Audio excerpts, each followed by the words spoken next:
Je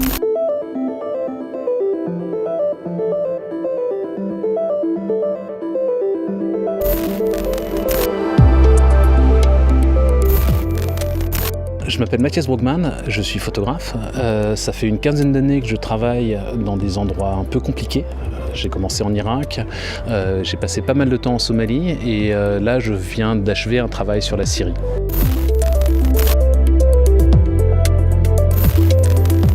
Et mon travail de photographe se déploie à la fois dans la presse et dans des lieux d'art, que ce soit des galeries ou des musées. Avec la photographie documentaire, avec le photojournalisme, on n'est pas dans une dichotomie avec l'art. Il n'y a pas du blanc et du noir, du photojournalisme et de l'art. On est dans une dialectique, donc dans des nuances de gris.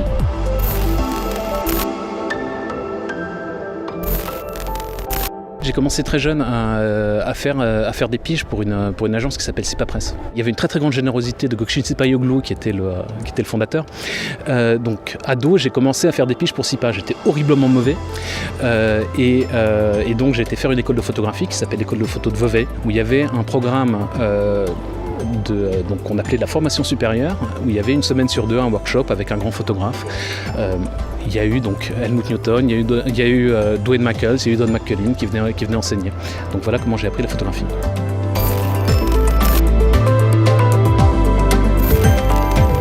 Adolescent, j'avais deux questions, où je m'intéressais à deux choses, qui étaient d'une part la photographie, de l'autre le monde autour de moi, donc l'actualité.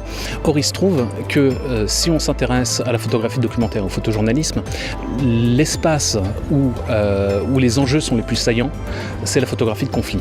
Et je suis parti en 2011 en Tunisie, après j'étais en Égypte et après j'étais en Libye. Dans ce mouvement, donc dans ces printemps arabes, la prochaine étape c'était la Syrie. Et je me suis retrouvé dans une situation où en fait j'ai pu y aller, j'ai pu y travailler et donc j'ai continué à y travailler le plus possible.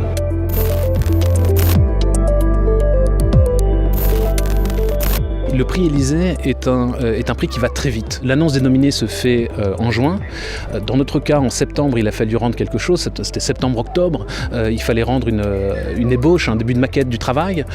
Puis il y a encore un portfolio à rendre quelques mois plus tard pour finir par la nomination. Et ensuite, il faut faire un travail et boucler un livre en un an. C'est un travail très intense sur 2 ans, avec énormément de soutien à la fois des équipes du musée de l'Élysée et dans mon cas, des équipes de Xavier Barral, qui est l'éditeur.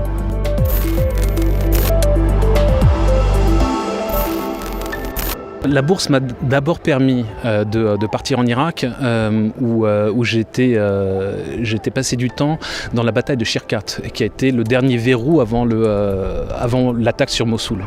Ensuite, je suis retourné en Syrie où j'ai passé pas mal de temps à Damas, notamment sur les plateaux de propagande du gouvernement syrien.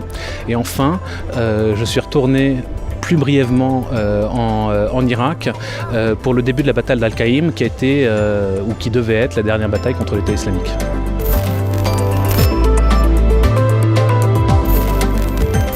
Pendant la première phase du prix, donc le voyage à Shirkat, j'ai fait beaucoup plus appel que d'habitude à la photographie vernaculaire.